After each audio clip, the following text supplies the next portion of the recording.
चलिए बहुत ही सरलता से हमारी कुंडली में जो योग होता है वो है सूर्य और बुध का योग। 99% कुंडलियों में सूर्य और बुध एक ही जगह बैठा होता है, या तो आगे पीछे होता है, एक राशि से आगे आगे नहीं जाता है। अब कई ज्योतिषियों का मत है कि जब सूर्य और बुध एक ही जगह होता है तो सबके पास एक ही प्रकार की बुद्धि होना चाहिए और एक ही प्रकाश का प्रकाश मिलना चाहिए। ऐसा नहीं है। हमने इसका सूक्ष्माति सूक्ष्म अध्ययन किया है। तो बुध जो है बुद्धि कारक ग्रह है और सूर्य उसको प्रकाश देता है। बुध नपुंसक ग्रह भी है, नपुंसकता को भी देता है। किस जगह पर बैठा है यह ध्यान देना पड़े। बुध बुद्धि भ्रष्ट भी करता है, यानी हमें पापी भी बनाता है। और जब सूर्य के साथ बुध होता है तो बुध जो काम करता है सूर्य उसकी हेल्प करता है। अगर सूर्य और बुध मस्तक पर बैठ गए तो आदमी बुद्धिशाली होगा, ज्ञान विज्ञान का जानकार होगा, प्रतिष्ठा प्राप्त करेगा, समाज में इज्जत प्राप्त करेगा, सभा का मुखिया बनेगा। और अगर यही बुध धन भुवन में आ गया तो व्यापारी बनने के चांस बहुत ज्यादा है। अगर सूर्य साथ में है तो व्यापारी बनेगा, लेकिन कैसा व्यापारी बनेगा? कर चोरी करेगा, किसी को कुछ देगा नहीं, धन तिजोरियों में भर देगा, खर्चा करेगा नहीं, कंजूस होगा एक नंबर का। और अगर यही बुध कुटुंबों में आ गया तो सर्वसत्ता अपने हाथ में रखेगा, किसी को कुछ देगा नहीं, खुद भोगेगा नहीं, औरों को भोगने देगा नहीं। और अगर यही बुध सुख भुवन में आ गया चौथे स्थान पर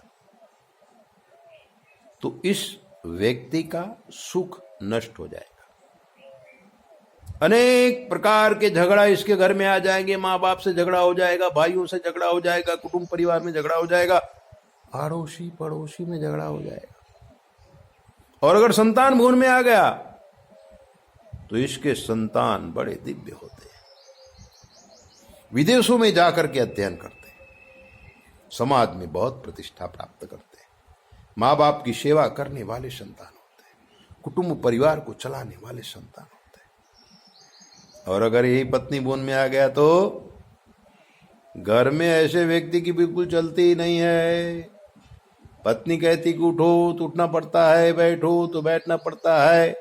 पत्नी कहेगी मैं मैके जाती हूं, ज्यादा दिन पति का सुख उसको नहीं मिलता है। पत्नी इससे झगड़ा करके चली जाती है, पत्नी का कुछ नहीं बिगाड़ सकता है, जोरू का गुलाम हो जाता है।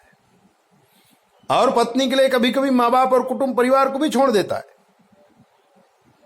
अगर यही आयुष्य भुवन में आ जाता है तो इसकी आरोग्यता में खतरा रहता है, अनेक प्रकार के रोग होने की संभावना रहती है। और अगर भाग्य भुवन में आ जाए तो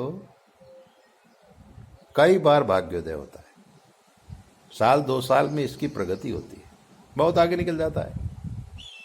कर्म भुवन में आता है तो ये व्यक्ति प्रशंसा बहुत करवाता है। जो भी काम करता है, छोटा सा काम करेगा और कहेगा कि लोग बड़ाई करो मेरी, इसको मजा आएगा बड़ाई करने।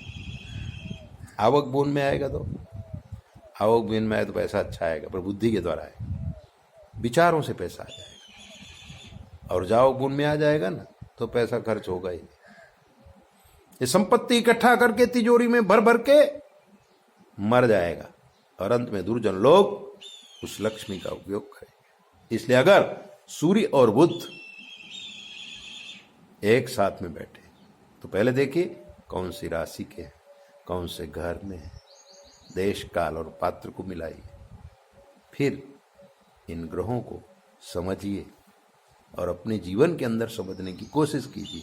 ऐसे इतनी बातें जानने के लिए आप हमारे चैनल को सब्सक्राइबर को लाइक करो, और अगर आपके जीवन कोई कष्ट है हमसे पूछ लो, शास्त्र के मत के अनुसार हम आपको जवाब देंगे, बिल्कुल फ्री। 9825200108 पर संपर्क करके आप खुद भी पूछ सकते हैं। जय बोले, अपना ध्यान रखो।